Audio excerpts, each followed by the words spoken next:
this is Stephanie Hansen, and you are listening to The Makers of Minnesota, where we're talking to cool people doing cool things. And we are in the time of coronavirus, which has changed a lot of these stories pretty dramatically. My guest today is Sam Kjellberg, and he is with SK Coffee. Hi, Sam. Howdy. We were talking about that things have changed for a lot of people in light of this coronavirus situation that we're in. Tell me how it has impacted you, like from the minute that you had that thought of like, oh gosh, this is going to hit me. Yeah, we have kind of an interesting story. First, I guess I should say thank you so much for having me on. Of course. Really excited to be talking to you.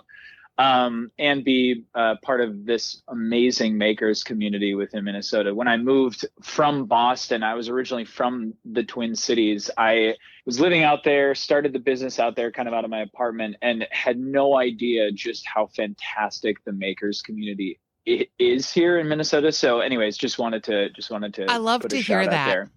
Yeah, it's I don't want to say it's better than Boston, but you can read between the lines if you wanted to.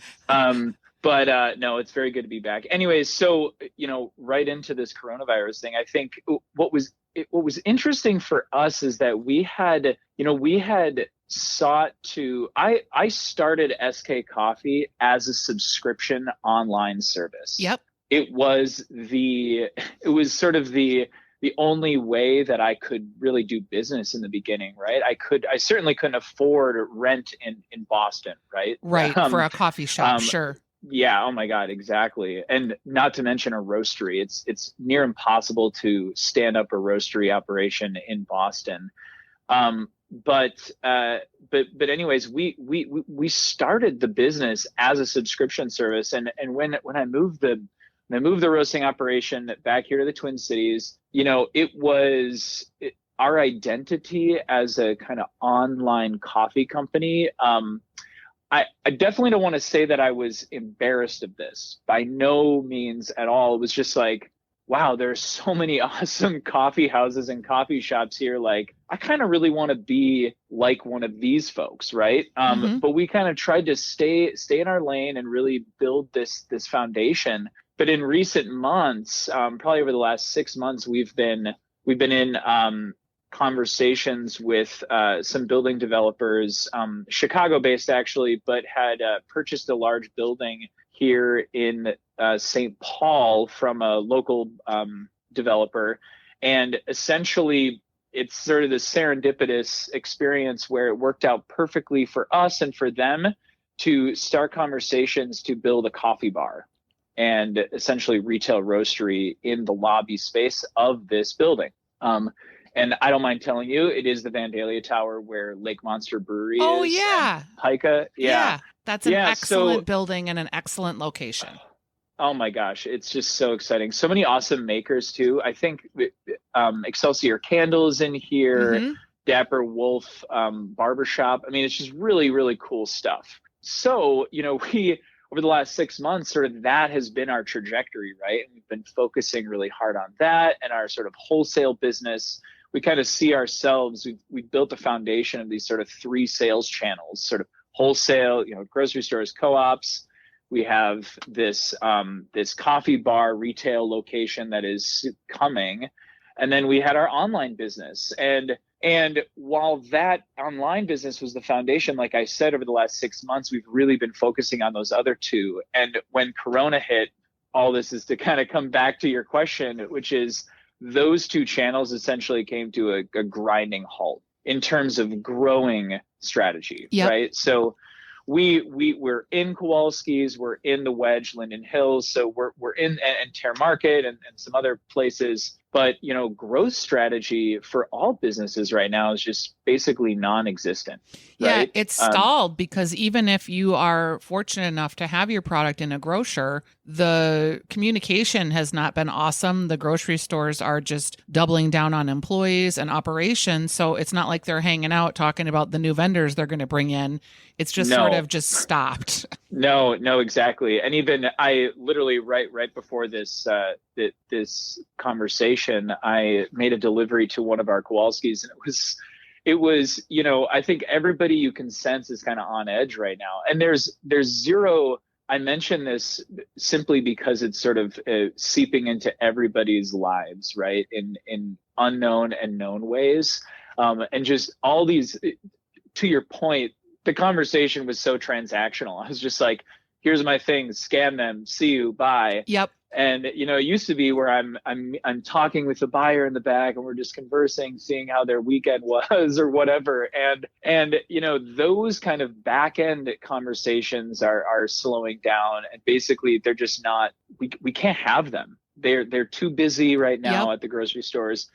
And I think a big thing for us as a new kind of premium product brand on the shelves at these grocery stores, like, our demoing schedule is so important. And I'm sure you've talked to a lot of other makers who are on shelves at grocery stores saying the same thing, that those demos and talking to each individual customer, now more than ever, I'm realizing just how important every individual customer really is to the growth and sustainability to your business. And one person told me that sampling represented 38% of her sales in the grocery store. So her fear was, if she couldn't sample, why would someone pick her premium product over, something next to it that's maybe a little bit cheaper and you don't know the story, but it's just put it in your cart and go. Exactly. No, it takes the words right out of my mouth, frankly. It's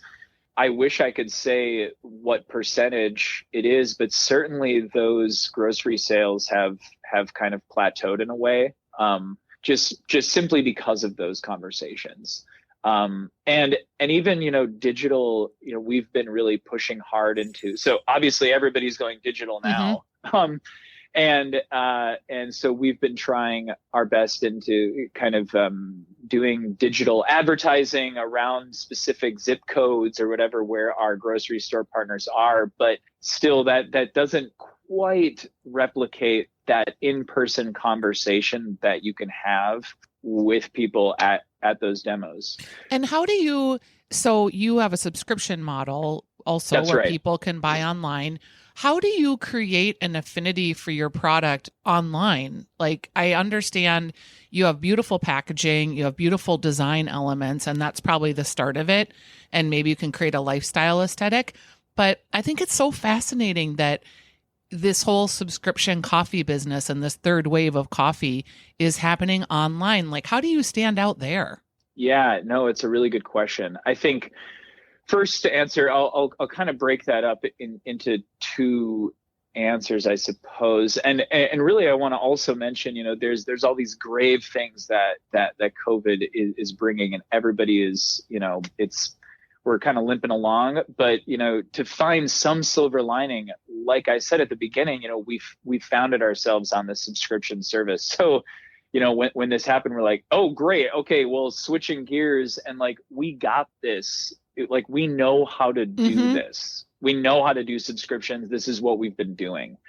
And so I think with that said, I think the way that we've been able to build a kind of community, I suppose you could say, online is trying to, how do you say, like cross integrate, digital integration, right? Between social media conversations and communication, email communication. And then I have this vlog series as well, where I talk about everything from, really geeky, awesome, like fermentation in the coffee process, all the way to just creating a really cool tutorial that's easy for your home cold brew coffee, And so what I've been trying to do is sort of link all of the sort of physical experience of receiving the package in the mail, but then having these conversations via email, via social media, whether it be sort of the kind of static posts that you make in your feed and your like 9 block,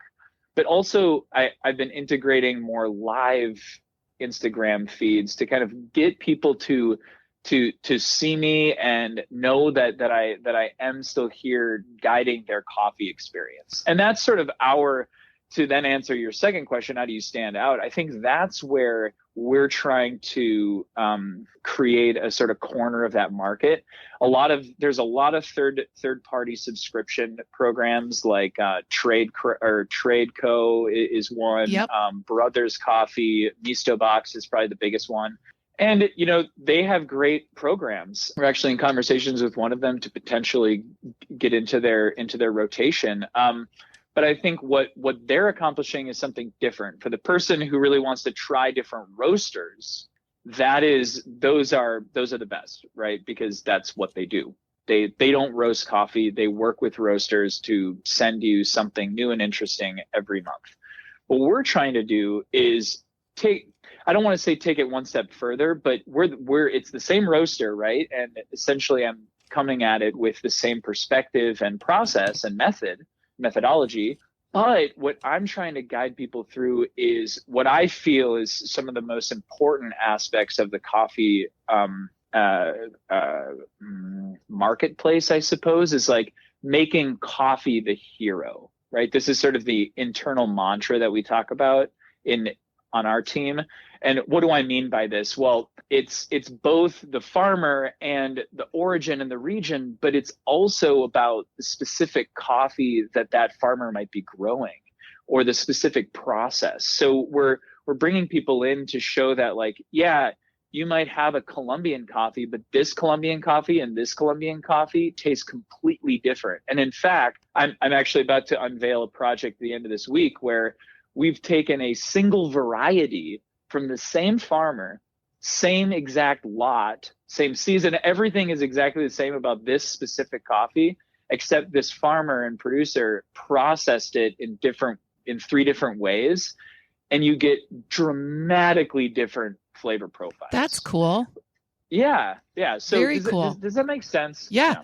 I do like the way that you're talking about coffee in this whole experiential way and how you're sort of our guide, taking us on these little journeys. I like that idea. Yeah. Well, thank you. It's definitely something we're trying to accomplish. And I think, we've heard affirmation from both loyal, kind of fans, both close and far from my kind of personal community as well. So it's good. It seems like we're starting to accomplish what we're setting out to do. Obviously, always room for growth and development, but yeah. So the coffee shop that you're planning, the roastery, that is completely just on hold. How does that work?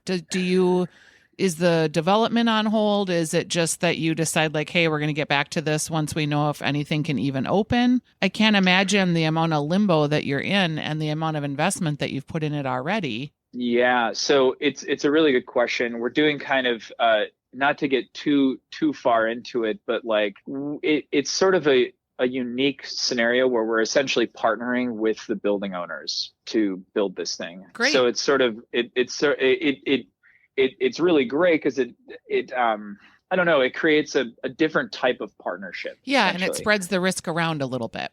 Yeah, a little bit. And I would say that yes, it is on hold. I think what was beneficial is that because it's going into the lobby space that's already built, a lot of the sort of foundational stuff had already been long past done. Yep. And so really it's just standing up the kind of coffee bar itself.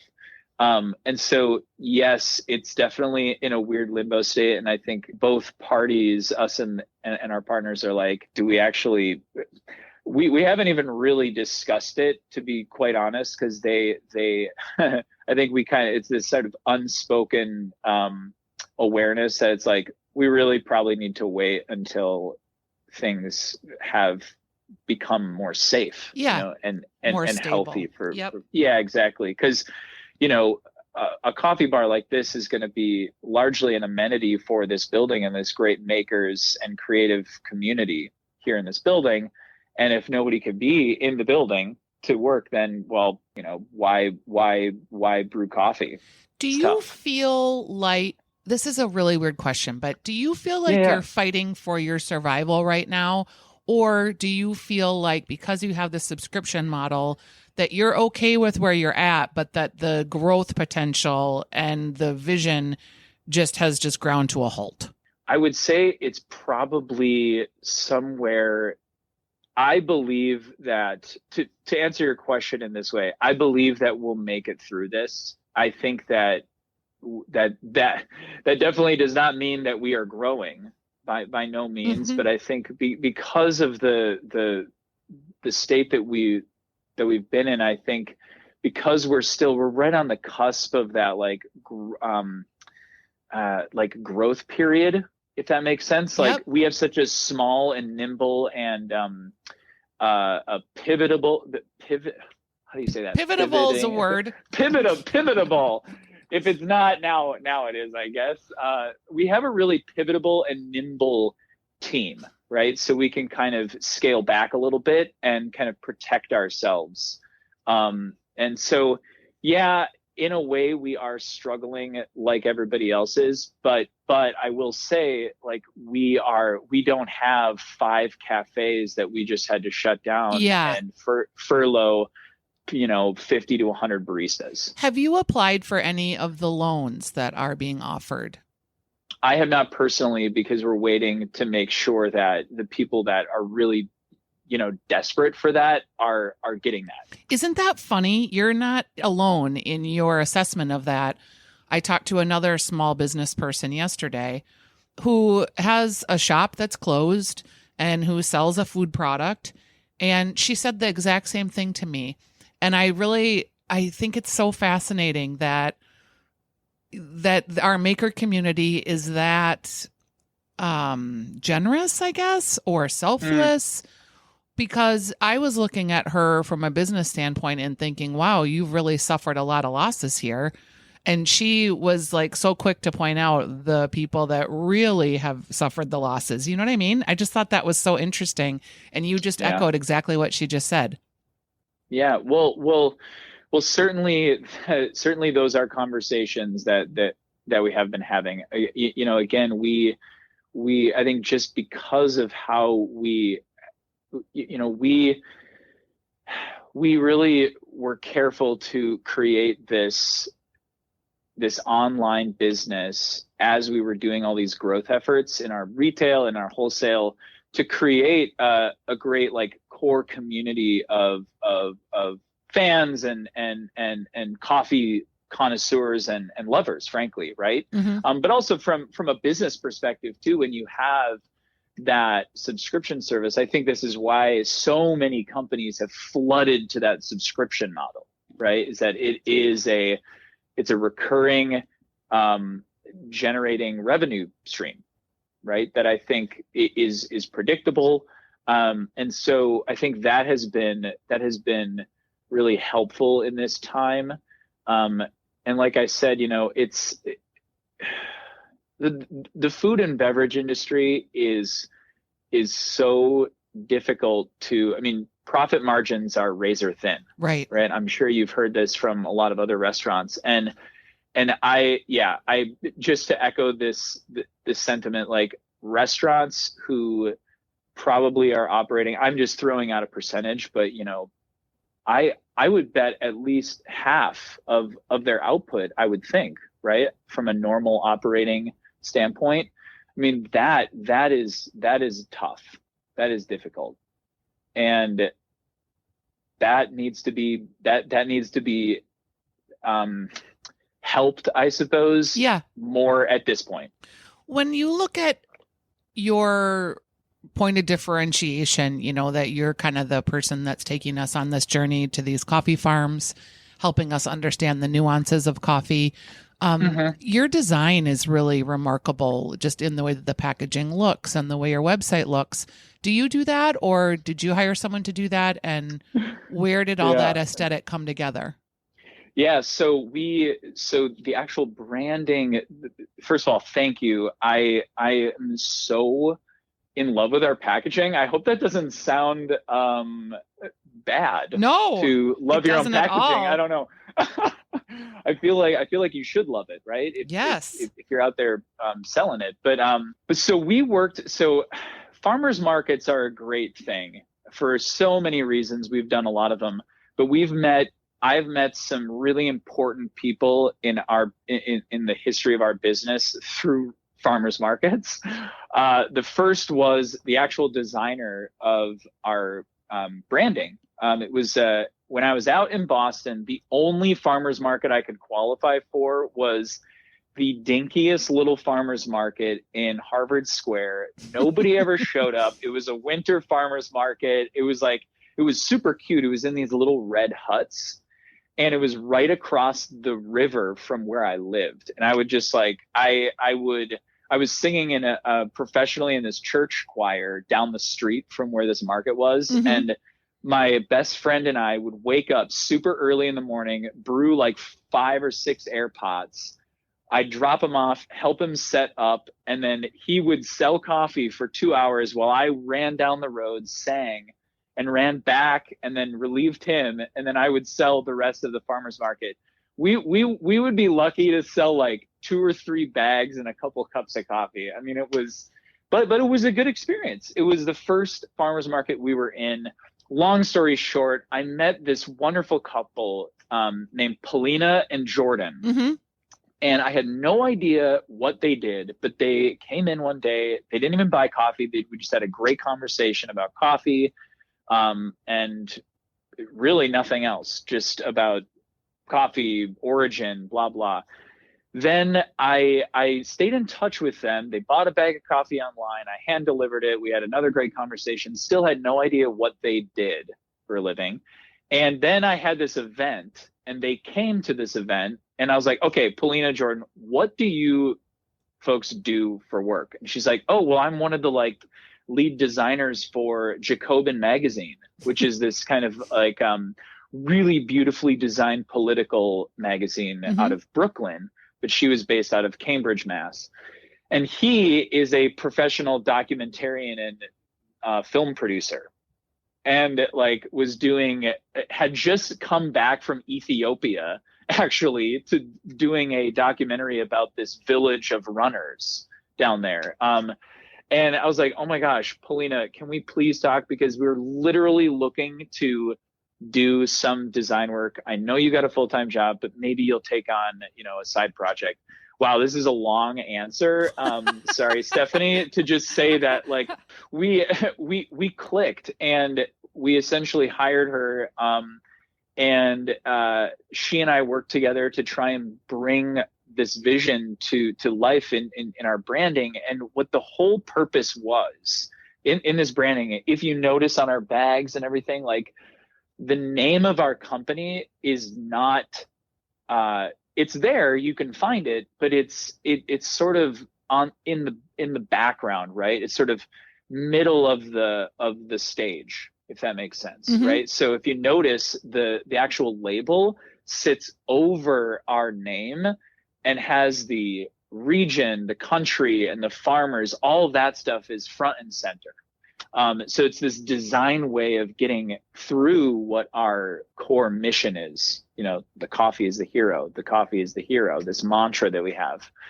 And then those color aspects are these flavor categories, right? And what I realized is I wanted to create this coffee company that helped guide people through their own curiosity, but what I wanted to do is create a sort of categorical system that we could start out any type of coffee drinker, whether they're the most knowledgeable, have worked in the industry for 30 years, all the way to the casual everyday coffee drinker who, didn't know that coffee originated from Ethiopia or grew in a cherry. And so how do you build a specialty premium product business to meet all those people where they are, right? And so what I found is that categorizing these coffees helps guide every type of coffee drinker.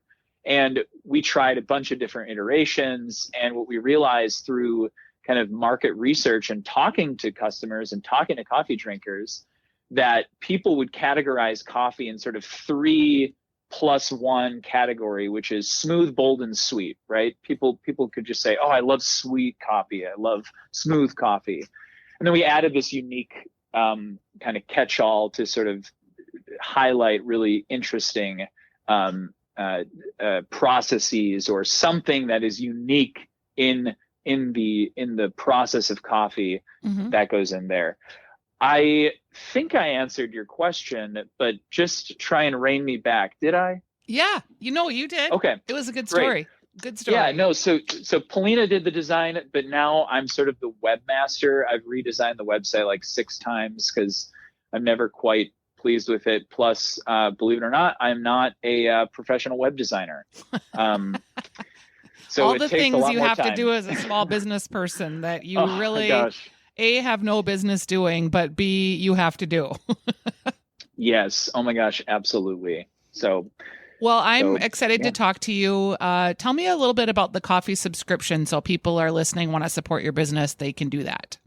Yeah, I appreciate it. So simply put, you sign up for the subscription. You can sign up for weekly, bi-weekly, or monthly. And I essentially guide you through single origin coffee, largely small lot, through these 4 flavor categories. So every shipment, you're going to get a different category: smooth, bold, sweet, unique, smooth, bold, sweet, unique.